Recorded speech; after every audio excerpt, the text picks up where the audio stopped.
Olá, bom dia. Começando mais uma reunião de pauta nessa segunda-feira, dia 30 de novembro. Estamos aí chegando ao fim de novembro, começando dezembro. E antes de começarmos aqui a pauta, hoje eu estou aqui sozinha no reunião de pauta. O companheiro Márcio está voltando para o interior da Bahia e a companheira Marília teve um imprevisto, mas estou aqui para a gente noticiar. Então, peço aí a participação dos companheiros no chat, participem aí do debate, para a gente debater, comentar, principalmente os resultados das eleições, do segundo turno. Mas, bem, antes disso, lembrar os companheiros aí de curtir o nosso vídeo, isso ajuda aí a aumentar o alcance da nossa programação e também escancar aí que o YouTube está boicotando as nossas, os nossos visualizações ao vivo, né?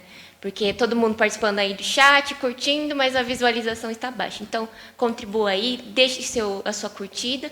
Também compartilhe o link para as pessoas, para os seus amigos, nas suas redes sociais. Compartilhe o link 24 horas e também, acabando o programa, você pode ir lá procurar o vídeo no nosso acervo de vídeos aqui no canal e compartilhar aí para todo mundo. E, se você não está inscrito, inscreva-se aí no nosso canal e, a partir disso, também torne-se um membro. Como membro, você contribui aí mensalmente para manter a nossa TV, que é independente, revolucionária, e contribuir aí para a imprensa operária. Bem, sem antes também pedir para os companheiros contribuir aí com superchat, super sticker, a partir do chat, que isso também é uma maneira aí, de contribuir financeiramente conosco. Então, vamos lá. Temos aí, como de costume, atualizações sobre a pandemia, que, apesar aí as eleições agora, de fato, acabaram, né? Tanto que estava aí até... parece que o governador Dória faria, entre hoje e amanhã, um pronunciamento sobre a situação da pandemia. Não sabemos aí se vem um próximo lockdown ou não.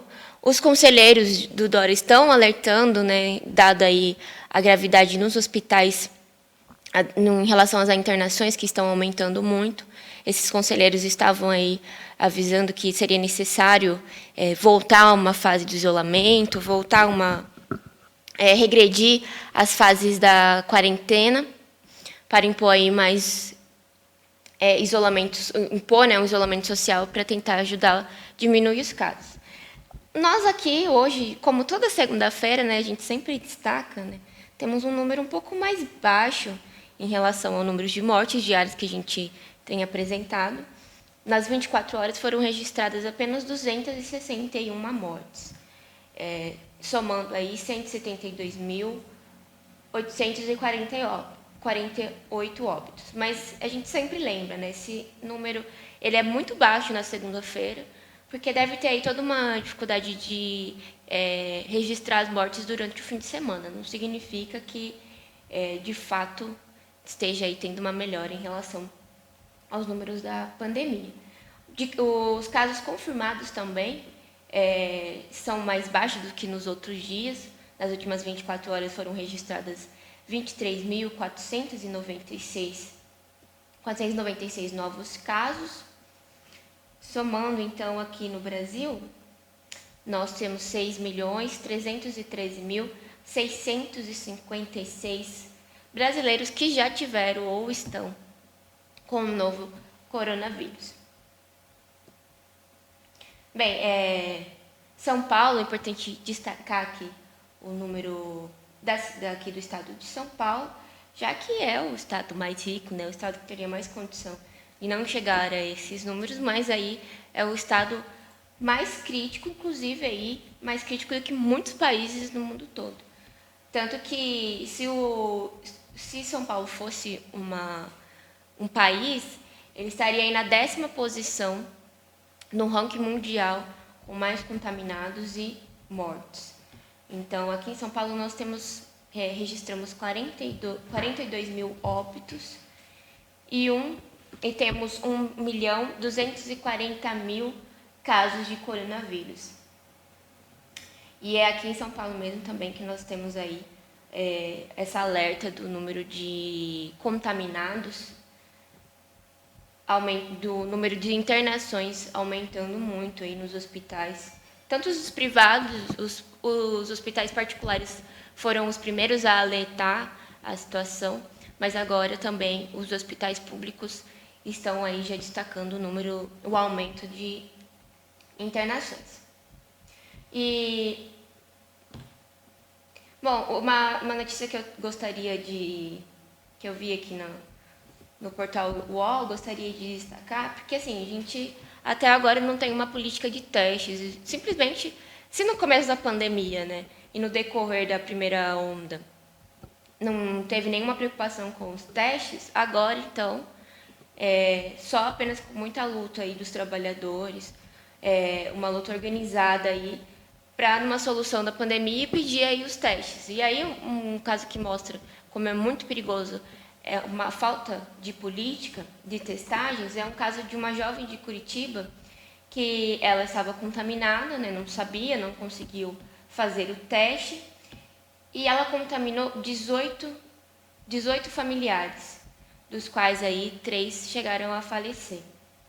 Então tá aí um dos perigos da falta de teste, porque tem os casos assintomáticos, ou então até mesmo pessoas que têm alguns sintomas, mas não consegue pela rede pública fazer o teste, até mesmo na rede privada, porque você tem que pagar um valor altíssimo. É difícil você fazer o teste, e esse é o resultado, né? Uma pessoa aí pode contaminar inúmeras outras e causar todo esse dano, mas assim, não culpa da pessoa, né? Mas por conta dessa falta de política de testes mesmo. Bem, vamos ver aqui se tem mais alguma coisa para destacar. Hoje tem bastante coisa aí das eleições, então tem também, vou mostrar aqui para vocês imagens dos protestos na França, nesse fim de semana. Então, passaremos vídeos e imagens, mas acho que já dá para começar a comentar sobre as eleições. Eu estou aqui apanhando com o microfone. Bom, espero que agora vá. Bem, vou pegar aqui os dados, apresentando para os companheiros. Vamos começar analisando as porcentagens, quem ganhou nas principais cidades. Então, aqui em São Paulo, né, o Bruno Covas, do PSDB, ganhou aí, se reelegeu com 59,38% dos votos. Guilherme Boulos ficou com 40% do total de votos. Só já para destacar, né, em relação à política da esquerda aqui em São Paulo, o Guilherme Boulos, assim como o Haddad nas eleições presidenciais, ligou já para o Guilherme Covas para parabenizar, reconhecer, né, a vitória do PSDB. E é engraçado porque eles fazem uma campanha, né, de fim de mundo, né? Fala que você tem que votar contra o mal maior, que é o fascismo, que vai ser o fim do mundo se o PSDB ganhar, que fazem a maior chantagem contra a população, inclusive aí colocando setores da esquerda para votar no Guilherme Boulos, porque seria aí o fim do mundo o Bruno Covas ganhar. E aí ele ganha as eleições e a esquerda simplesmente vai lá, liga para reconhecer a vitória, passa aí umas mensagens super positivas. Não, nós fizemos uma campanha linda, nós já fomos vitoriosos e tal. E não faz nenhuma crítica, não. Se foi uma campanha assim tão bem feita, uma campanha popular, deveria então colocar em dúvida o resultado, né? Teve também, antes das eleições, estavam circulando aí imagens de que o Bruno Covas estava comprando voto a partir de distribuição de cestas básicas, e todo mundo estava denunciando, falando, não, é o fim do mundo, olha só o que o Bruno Covas está fazendo, não sei o quê. E aí simplesmente o Bruno Covas ganha e ninguém mais coloca essas denúncias, ninguém, de fato, faz aí uma colocação crítica em relação às eleições. Você vê que é, de fato, um total oportunismo e confunde totalmente a população, né? Eles fazem um terrorismo aí, muita gente começou até, inclusive, a atacar nós do PCO, atacar a Partido da Causa Operária pela nossa posição em relação ao voto nulo e tal. E aí, depois, simplesmente, tudo isso passa e agora me parece, então, que o fascismo não ganhou, né? Porque se era todo esse desespero e agora não está acontecendo mais nada e tal, então não era, como nós falamos, né, não ia mudar tanta coisa o Bruno Covas ser reeleito, né? O que de fato muda aí é o trabalho que o Partido da Causa Operária está fazendo de denunciar e mobilizar a população para uma luta real contra o fascismo, que não se dá por meio das eleições.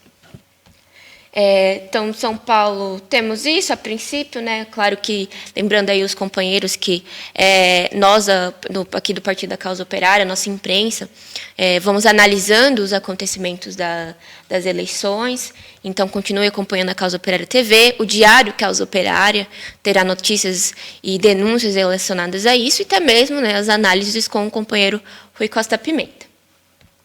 Então, aí temos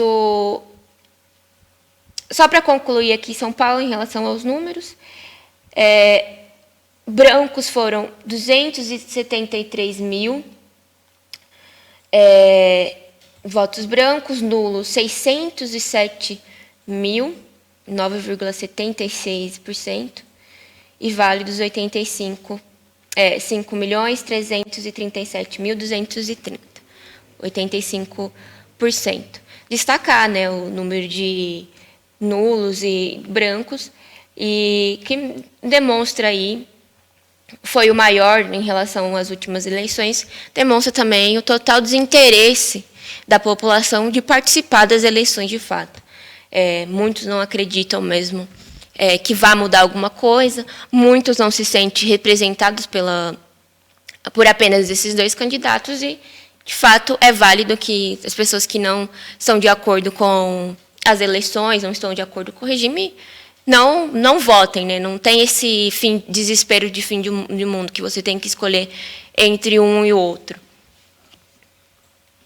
Bem, agora vou comentar a questão do Rio de Janeiro, né? Temos aí a vitória do Paz, deixa aqui atualizar,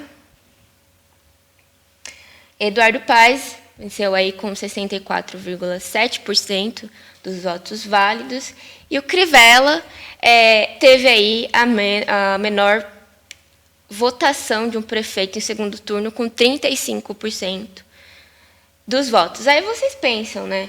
Nossa, derrotamos aí o bolsonarismo, né? Não era por isso que a esquerda também estava fazendo maior terrorismo para apoiar o Paes, né, que precisava aí derrotar o bolsonarismo que o Crivella representa e tal.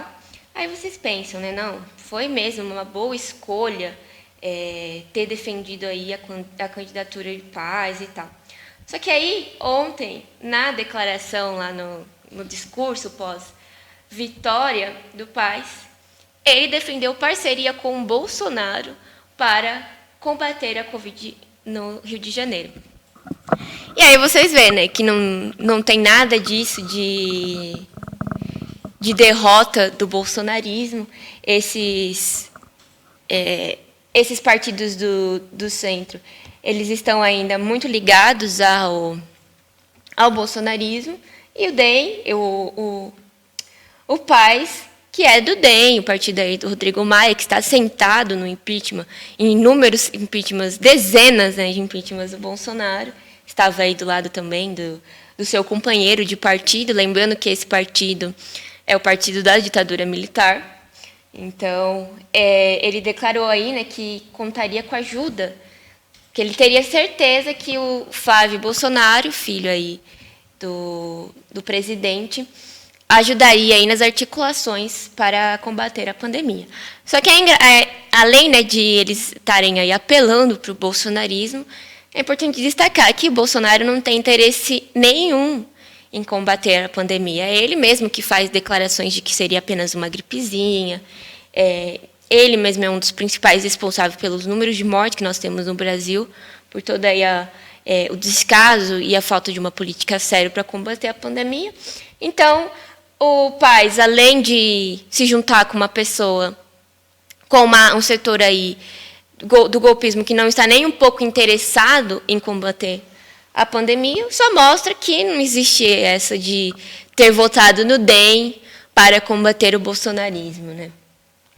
É o mesmo caso do que estava comentando, né? A esquerda faz esse terrorismo contra a população e faz aí a esquerda ficar a reboque do partido da ditadura militar. É, de fato, um absurdo e não tem nenhuma vitória aí. Estão destacando, né, que o Crivella teve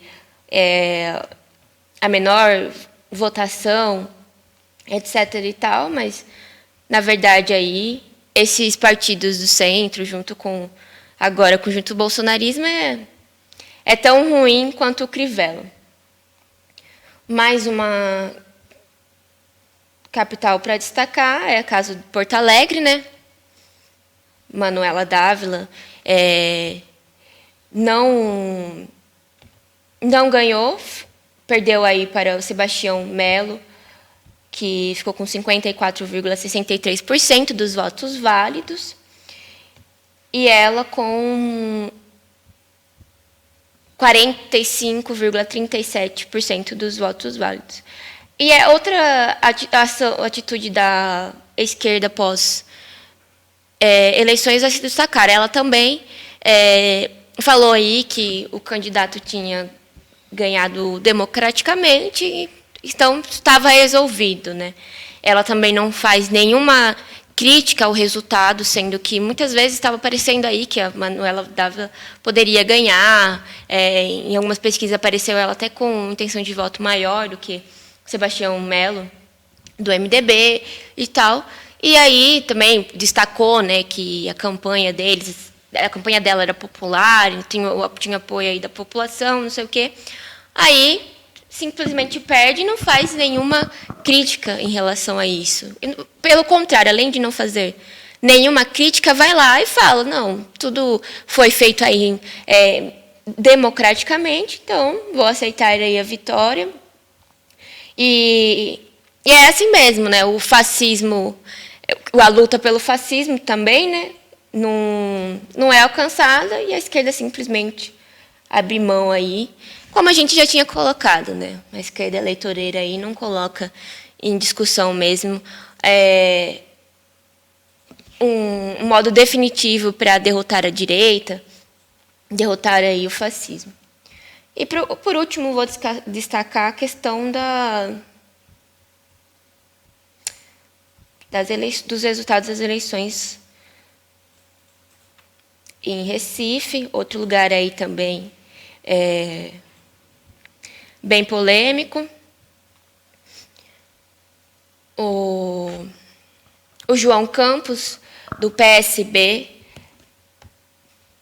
se elegeu aí com 56,27% dos votos válidos, e a Marília Reis, do PT, ficou com 43,73%.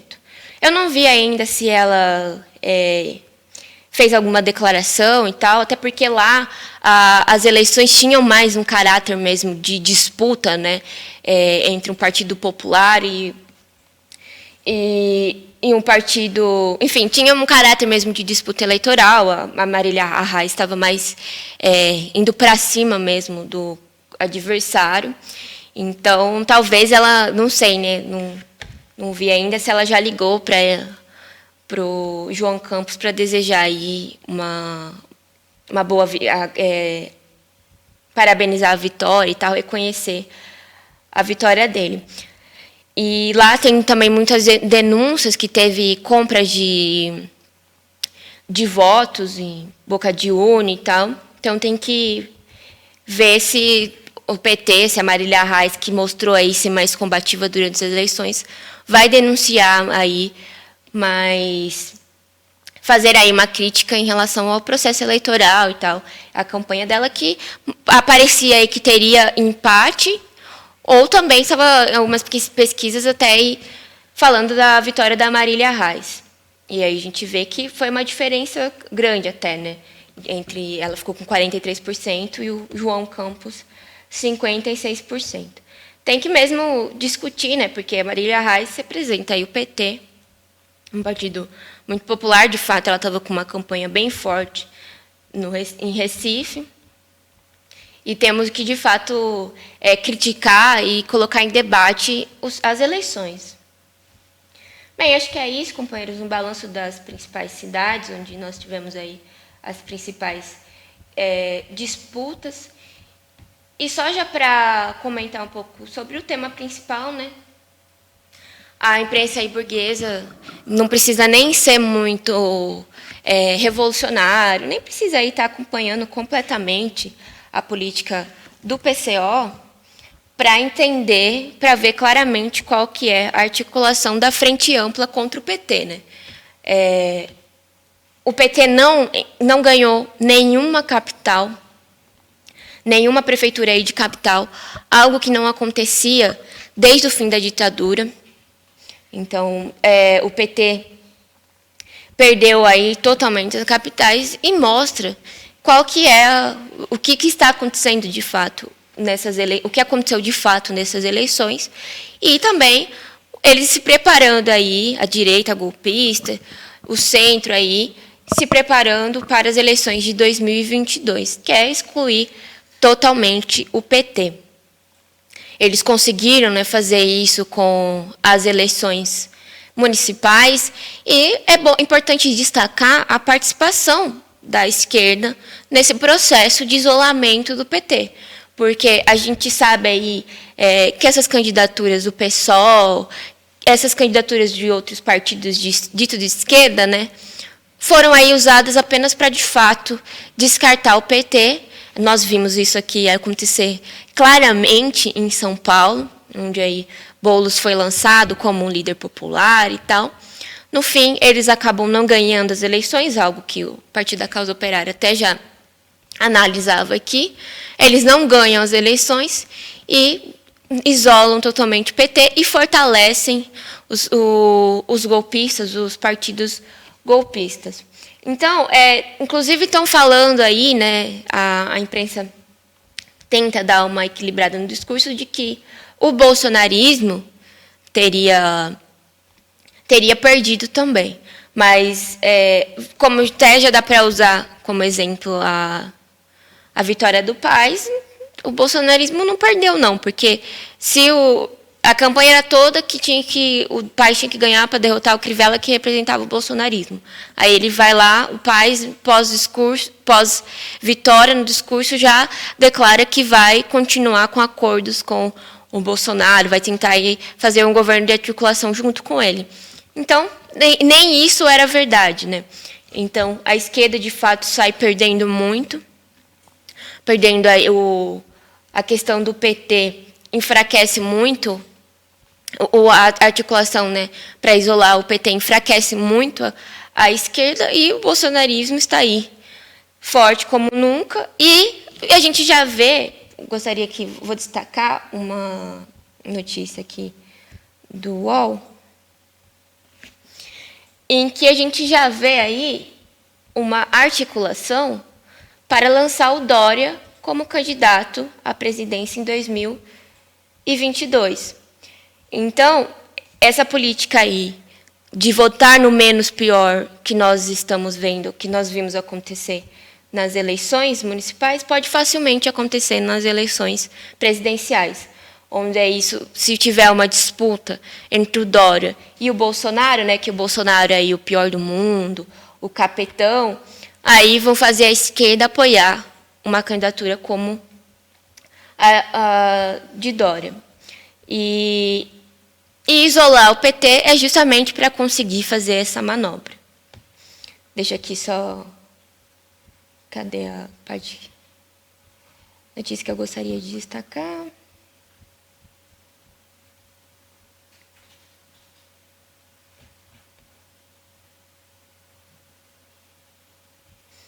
Aqui.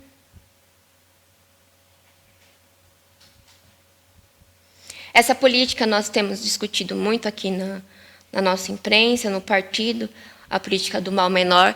Foi o que a gente viu acontecer, né, nas eleições presidenciais dos Estados Unidos, em que aí fizeram também um terrorismo contra a população, de que para você derrotar o Trump, você teria que votar num genocida, votar num elemento como Joe Biden, mas porque ele representaria aí o menor pior. E aí, na verdade, o que a gente vê é que o mal menor, ele não é, de fato, o mal menor. E esse seria o caso do Dória, né? O Dória aí representando o PSDB, representando os partidos golpistas, de fato. Aqui em São Paulo, nós que estamos aí com 20 anos de governo do PSDB, de forma alguma é o mal menor.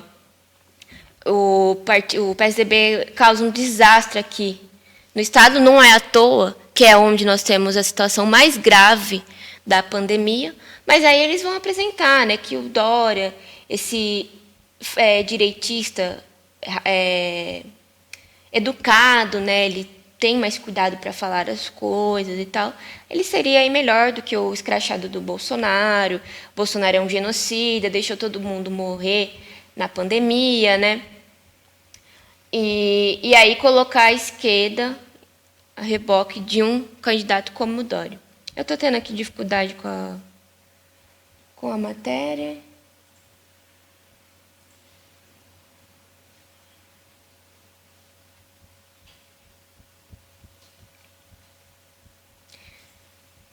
Bem, eu vou para agradecer aqui os companheiros que estão me acompanhando, desejar um bom dia e também já ler o comentário dos companheiros para ajudar aqui no debate. Então, vamos lá, um bom dia para a companheira Renata Diniz, Arnaldo Ricardo também está aqui, Arthur Freitas, desta vez eu consigo, Lúcio Souza, muito bom dia, companheiro.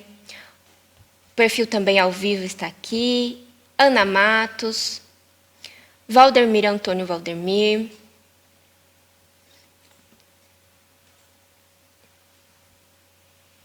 o Arnaldo Ricardo destaca aqui. Queria agradecer ao PCO por me dizer como seria a eleição, mas a esquerda, partidos e mídias internet de esquerda não querem dar ouvidos. Verdade, companheiro. Ele completa agradecer ao Rui Costa Pimenta. Ana Matos também comenta aqui, no Rio houve muitas abstenções, votos brancos e nulos. De fato, nós vemos aí que em todas as cidades, né, tem esse alto número de abstenções, votos brancos e nulos, algo aí também para ser analisado. Companheira Elizabeth Novi também está aqui, muito bom dia. Edna Aparecida, Guedes e Moura. Surpresa nenhuma no resultado das eleições para quem ouviu as análises de Rui Pimenta. Exato, companheira. Ela completa. Manuela, desde o início, escondeu os símbolos e as cores do partido. Esquerda se mimetizou e ficou parecida com a direita. Eleitor viu tudo igual e deixou como estava mesmo. Exato, é importante destacar isso, que a esquerda ela fez aí, em todos esses lugares, uma campanha parecida com a direita. Esconderam, de fato, as cores dos trabalhadores, não fizeram uma disputa, de fato, de denunciar esses verdadeiros genocídios, esses verdadeiros inimigos do povo. Aqui em São Paulo mesmo, a campanha do Boulos também não tinha as cores da esquerda, uma campanha aí feita a partir de memes, totalmente despolitizada. Não tinha... Todo mundo ficava falando, o Boulos tem um programa melhor do que o do Bruno Covas, mas em nenhum momento a gente via aí uma discussão do programa que o Guilherme Boulos tinha para a esquerda. Era a partir de memes, parecia uma campanha eleitoral feita para crianças. Eu via mesmo as imagens lá que eles ficaram usando símbolos aí da cultura pop, eles iam lá, trocavam as imagens pela cara do Guilherme Boulos, cara da Erundina, colocavam o número deles e era isso. Quando tinha alguma coisa mais melhor feita, ou com algo... Enfim, quando tinha algo a mais, era um vídeo só, do mesmo jeito, que era, colocava a cara do Boulos e da Erundina em alguma parte de filme e tal. Assim, uma eleição totalmente despolitizada. E, claro, se o pessoal estava disputando com a direita, conseguir aí votos da direita, o direitista tradicional ele vai votar em quem ele já sabe que é direitista, né? Não adianta aí um esquerdista esconder a sua política, que porque por setores da direita o Boulos estava sendo também atacado, mesmo assim o programa dele não ter praticamente nada de revolucionário. E, enfim, aí você faz umas eleições dessas e perde, mostrando aí que, se for para se fantasiar de direita, a direita vai sair ganhando mesmo. Aí vou ler outro comentário da companheira nesse sentido. Ela completou: em 2018, Haddad amarelou. E agora as esquerdas continuaram assim, escondendo as cores da esquerda. Exatamente. É engraçado que eles se escondem aí, se fantasiam de direitistas, escondem, de fato, uma política de esquerda, e onde a gente vê que, sendo que os candidatos aí que, de fato, teriam condição de ganhar, são os candidatos, de fato, de esquerda, populares, como o PT, né? Que em muitos lugares abriu mão das suas candidaturas, e esse é o resultado, o fortalecimento apenas da política direitista. Companheiro Dark Web também está aqui, completando, né? A Frente Ampla serve para isolar o PT. Exatamente. Quem mais? Companheiro Kratos comentou: ontem a Globo News comemorando a nova esquerda com cosplay de pobre identitário. Foi constrangedor. Eu não cheguei a ver, companheiro, mas eu imagino que seja, de fato, bem vergonhoso ver umas coisas dessas.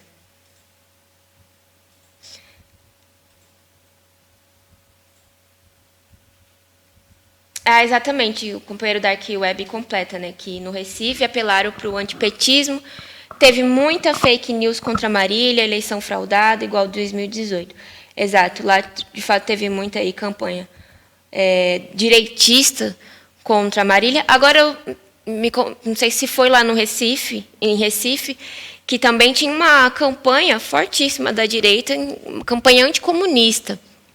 Eles distribuíram aí milhares de panfletos falando que era um perigo votar na esquerda, porque ia voltar o terrorismo do comunismo. Esses exemplos mostram que essas coisas que acontecem mostram que a esquerda tem que aumentar também a ofensiva, né?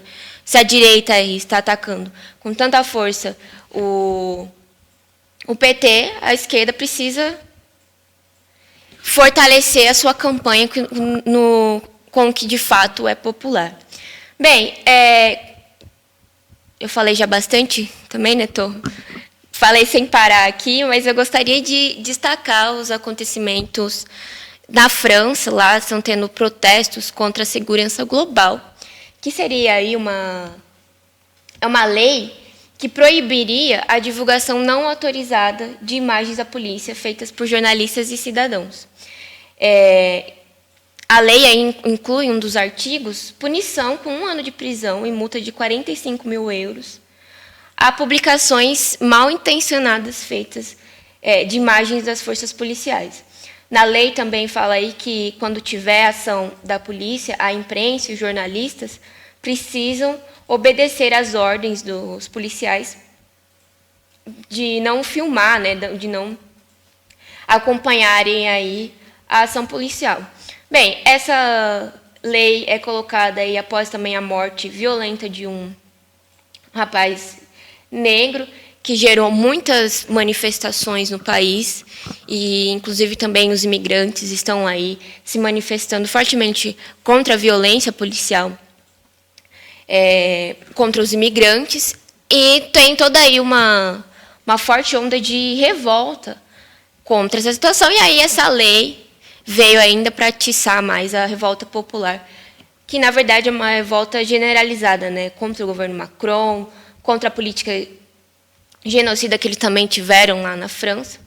E aí eu vou pedir já para a produção soltar as imagens, porque, de fato, aí são surpreendentes como os franceses sabem se manifestar. Milhares de pessoas aí nas ruas tacaram fogo, enfrentaram a polícia, mostrando aí que eles estão totalmente contrários a essa lei, que, na verdade, é só para a polícia continuar, né, violentando, continuar massacrando a população. E aí não pode agora nem filmar, né, porque a gente sabe que, a partir dessas imagens, você consegue aí compartilhar para todos os lugares o que está acontecendo e levantar mobilizações por todos os cantos. Foi o que aconteceu nos Estados Unidos, né? Foi o vídeo do George Floyd que fez a população se revoltar, porque o caso já tinha acontecido, né? Mas a partir da liberação das imagens que a população ficou sabendo, e desde então foram essas imagens da morte de George Floyd que estouraram mobilizações por todos os Estados Unidos e por todo o mundo também. Então, vocês veem as imagens, falam de 130 mil pessoas que estiveram nas manifestações, e a produção pode também já, depois das imagens, soltar os vídeos.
Bem, a produção está ainda com probleminha para colocar os vídeos, mas, enquanto isso, só destacar para os companheiros o curso da próxima Universidade de Férias do PCO, como de costume.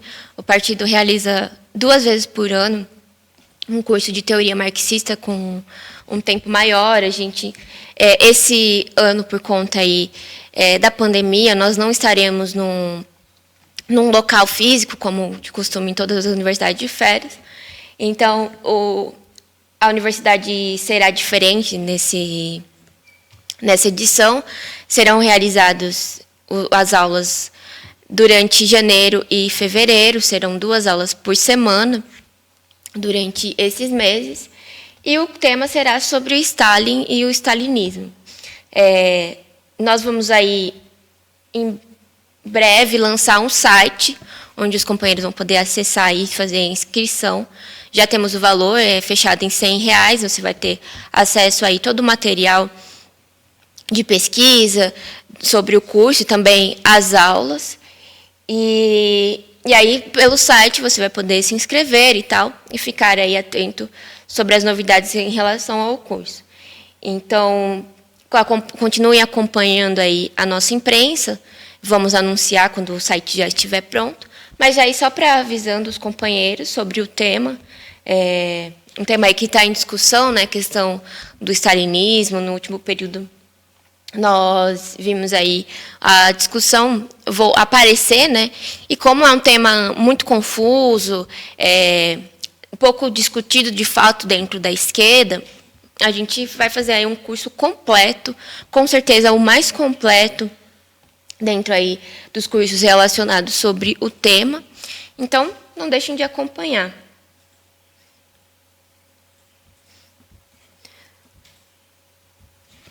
Só confirmar que a produção, se está pronto o vídeo, aí a gente encerra a reunião de pauta de hoje com as imagens. Vocês viram, né, as fotos aí, os vídeos complementam aí com a ação dos manifestantes lá na França. Bem, hoje também, né, já falando aí de teoria marxista, hoje tem um programa Marxismo, às 13 horas, com o companheiro Rui Costa Pimenta, aqui na COTV.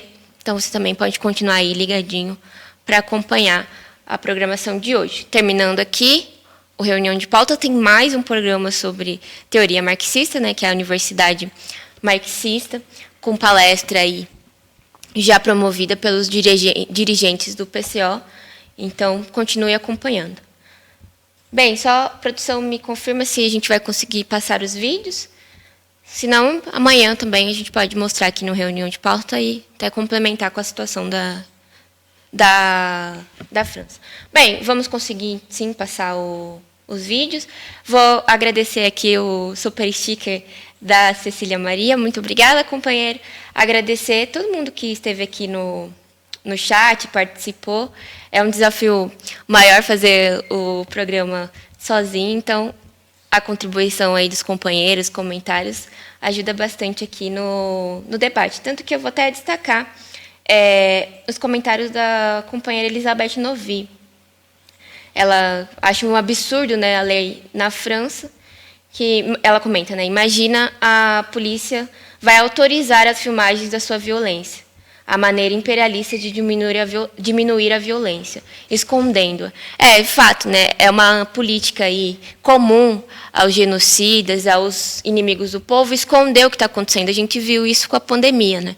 Então, parece assim, se ninguém souber o que está acontecendo, então não está acontecendo.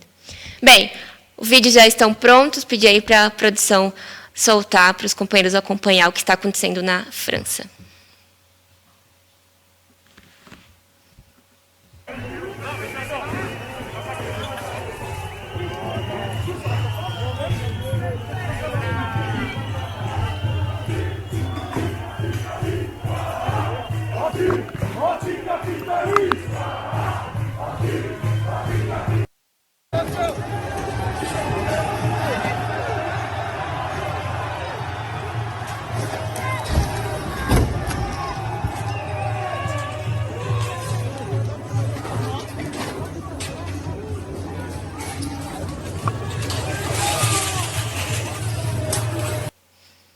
É isso aí, corretos estão os franceses, que não vão esperar aí as próximas eleições para colocar abaixo aí essa lei absurda contra a população. Eu termino aqui a reunião de pauta de hoje, voltamos amanhã, a partir das 9 horas, aqui na Causa Operária TV, então continue acompanhando toda a nossa programação diária e também conecte-se amanhã para acompanhar a reunião de pauta. Tchau, tchau, muito obrigada.